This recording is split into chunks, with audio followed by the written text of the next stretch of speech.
Hi Capricorn and Capricorn Rising, this is your October 2016 forecast.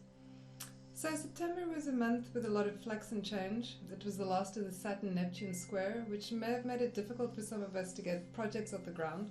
And Mercury was also retrograde in Virgo, where, it can be a little bit over-conscientious. It could feel like doing the same thing over and over again, like a never-ending trial in haze. So I'm glad that's over. And although Jupiter moved into Libra, because of all the flux astrologically and things in change, like the change of season, it didn't really kind of reflect just yet, but that changes this month with the new moon in Libra. So Jupiter has moved into Libra and into your 10th house, which is a very fortunate placement. So, it does show the probability of lots of, opportunities around travel, learning, receiving recognition for the work that you've done in the time that Jupiter will be in this house, which will be until October next year. So, like I said, good for professional recognition and achievement. And so, really getting credit for what you've done and benefits from that kind of recognition. So, the new moon in the 10th, like I said, kind of a housewarming party for Jupiter in Libra, has the Sun, Moon, and Jupiter lined up in your 10th house. So this is very good for the startup of work projects, professional projects, things that are going to help you get more recognition professionally. So, the first 2 weeks of this month, you really want to get those wheels in motion, especially with beneficial aspects between the Sun and Moon and Saturn. These are going to be able to help the dreams of Jupiter be realized in a practical way. So you'll be able to, work with discipline, work with peers and authority figures, and get things off the ground that will enhance your professional status. So let's look at what else is happening this month. Mars is in Capricorn in your 1st house. So in Capricorn, Mars is exalted, so very strong. And the 1st house is you in the world, how others perceive you, it's health and vitality. So Mars in the 1st can show a boost in physical energy and a lot of industry and resourcefulness. So Mars in the 1st, very ambitious and impatient to get things done, but very well equipped to do so. So able to work very long and hard in Capricorn and for results. So with Jupiter in the 10th and Mars in the 1st, a very fortuitous month in terms of getting things off the ground, making things public, and getting things done professionally. So Mars, like I said, in the 1st, if there's hard aspects, because it's you, yourself, and I, it could be problematic in terms of accidents and injury because of overexerting yourself, perhaps straining a muscle. So there are a few days this month where you might just want to be a little bit more careful. Okay, so on the 1st of October, Venus is also trining Neptune between your 3rd and 11th houses. So this is a very artistic, creative, imaginative combination. So doing something pleasurable, something beautiful, so perhaps a scenic outing, or something like going to the theatre with a friend would be indicated. So a lovely chance encounter for that, for doing something, like I said, that's going to bring you a lot of pleasure. So on the 4th, the Sun-Saturn sextile perfects. And like I said, this is goal setting, getting things done, practical solutions to things that you want to generate. So, use this for the goal setting, practical application. So do the due diligence and work on getting those big dreams realized.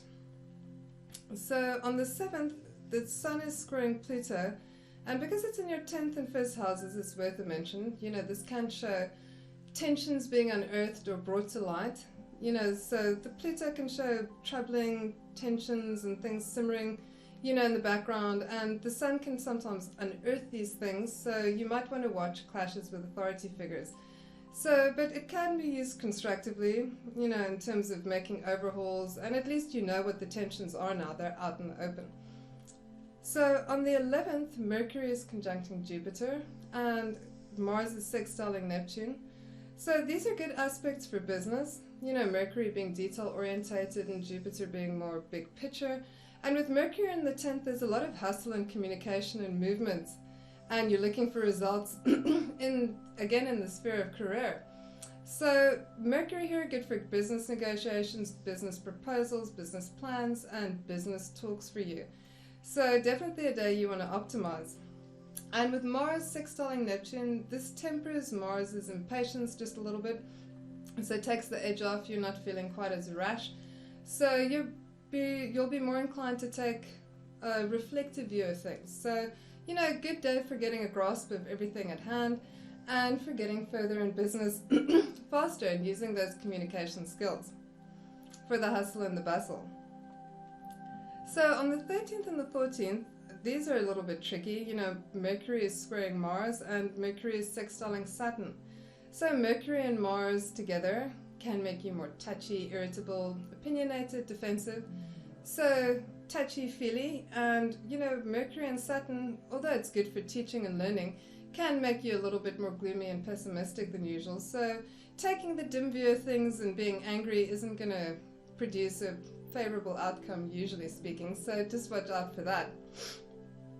So the full moon this month in your 4th house in Aries, there's strong aspects to, Uranus is strongly involved. The moon is conjunct Uranus and the sun opposes Uranus. And with Uranus, you can really expect the unexpected.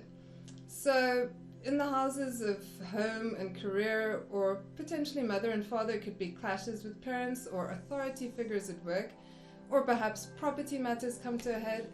With full moons, energies culminate, so things come to a head. But Uranus is chance and unexpected encounters, so you never really can tell. It could be with men, it could be with women, so people in authority and parental figures likely, or a property issue, so something sudden and unexpected. But it could be, with Uranus, like I said, it can go either way. It could be a positive outcome or a negative, so, things could take a positive turn, but just in an unexpected way. So please report back.